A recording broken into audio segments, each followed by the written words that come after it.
Ever spoken to Cole? He seems like a pretty cool dude. What's it like having a guy like that? Not the heart and soul of the team, but to be the catcher, the everyday guy. What's he mean to you guys? He's more like, he's not your typical catcher where he'll get into you. He's just a really laid back guy, and I think especially for me, I need that because I'm a very ramped up dude, and he does a good job by just keeping me calm.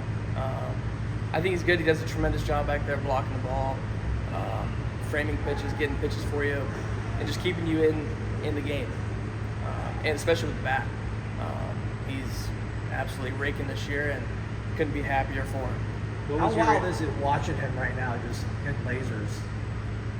I mean, at this point, it's just ridiculous. It's just like, this kid can't not be hot right now. He's all for the best for him.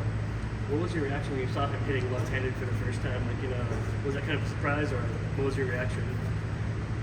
Wasn't even much reaction. I just didn't even know who was at the plate, and then just saw him peppering balls off the wall and go up there, and it's cold. It's like, well, good for him. It's like, I didn't know what he was doing. I thought he was just messing around that day. After the last 2 years, how much fun has it just been to get back out there in the competitive arena and just battle against other teams? I mean, it's a really good feeling. I mean, the last 2 years have been extremely long. I think the hardest part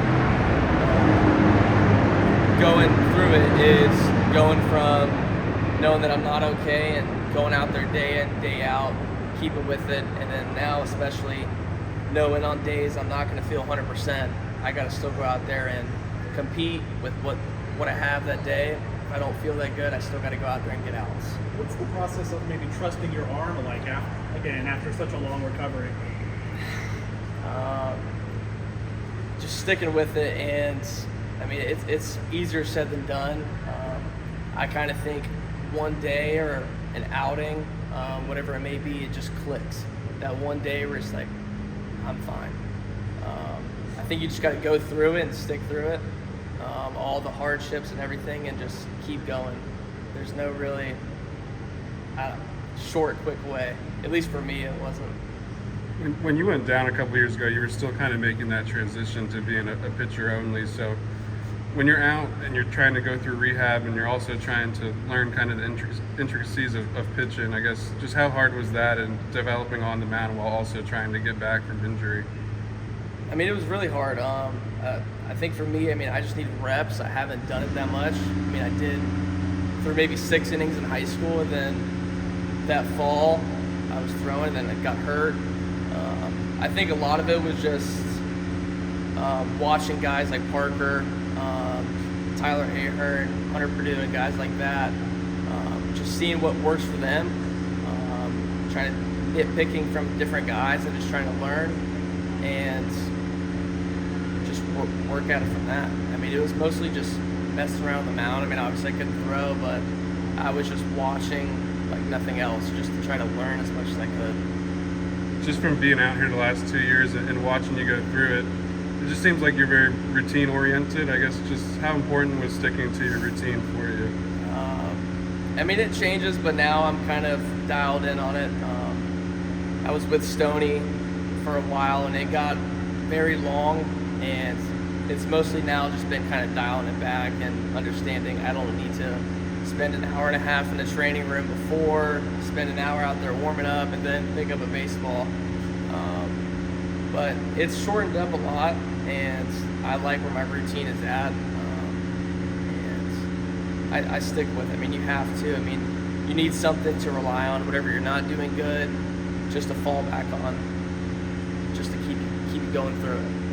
What's your mentality, like when you mentioned your stuff is not your best, you're not feeling 100%? What's your mentality about it, like how you're going to approach hitters? Probably can't say that on camera. That's fair. But it's mostly just going out there and knowing that I'm better than you. You have to beat me, whether I have my worst stuff or not. You're still going to get the best of what I have that day. And if you beat me, tip of the cap to you. But it's mostly just kind of just that. You say you're amped on the mound. Is it like a Parker Messick? Like, do you run hot like he does, or do you try and subdue that? I guess where do you kind of fall on that spectrum? I would say Not really like Parker. It's mostly kind of just a lot of emotion just over the past 2 years that have just built up, and it's everything I've worked towards being back out there. So I think it's more kind of emotional, but also just like kind of how I'm wired as a person, kind of a little bit of intense, and some may say maybe a little bit angry, but yeah, that's kind of my mentality up there. As a staff going into the Pittsburgh series, what do you guys need to do better to, get, maybe longer outings so you're not using Whitaker or Crowell every single game? I just hope they don't hit like FGCU. I mean, that was just unreal seeing that. But I mean, mostly just starters, just first pitch strikes and just getting ahead in counts and limiting the free 90s and hit by pitches. I mean, you're gonna get hits off you, but just limiting the free stuff that you can control is what's gonna be key for us.